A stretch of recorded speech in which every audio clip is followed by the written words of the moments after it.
Sugatan ng 4 matapos ang sunog sa isang residential area sa Las Piñas City. Nasa 50 pamilya apektado. Si Bien Manalo sa detalye. Nagulantang ang mga residente ng Barangay Talon 5, Las Piñas City sa pagsabog sa isang residential area na sapol sa cellphone video. Sumiklab ang sunog pasado alas 6 kagabi at nakontrol bandang alas 7:30 na umabot sa second alarm. 4 na individual ang naiulat na nagtamo ng minor injuries. Yes po, nagkataon po, pangatlong sunog na po namin ngayong taon na ito. Kuryente po. Bali, nagsimula sa kuryente.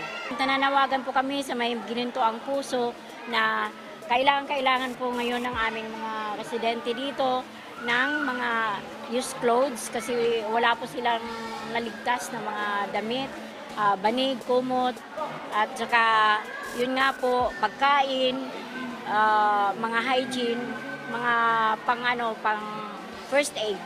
Halos 50 pamilya o katumbas ng mahigit 150 individual ang naapektuhan ng sunog na karamihan ay mga bata. At pansamantalang nanunuluyan sa covered court ng barangay. Naging pahirapan naman ang pag-apula sa apoy ng mga bumbero dahil bukod sa gawa sa light materials ang maraming bahay ay masikipa ang daan. Tumulong na rin ang mga residente sa pag-apula ng apoy. Light materials at concrete halos siya kaya medyo mabilis yung sunog kanina at medyo mahirap kasi masikip po yung daan. And then yung ibang party kasi pag bumagsak ng yero, doon tayo nahirapan sa pag-mapping. May paalala naman ang mga otoridad para maiwasan ang sunog. Sana po mag-ingat po tayo. Yung mga simpleng bagay lang po dapat nating tandaan. Yung paggamit ng octopus connection, yun po yung kadalas na pinagmumula ng sunog. Yung paggamit ng mga plancha, paggamit ng electrical, minsan napapabayaan.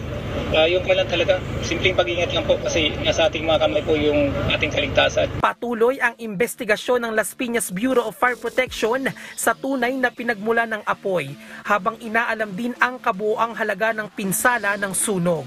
Bien Manalo para sa Morning Show ng Bayan, Rise and Shine Pilipinas.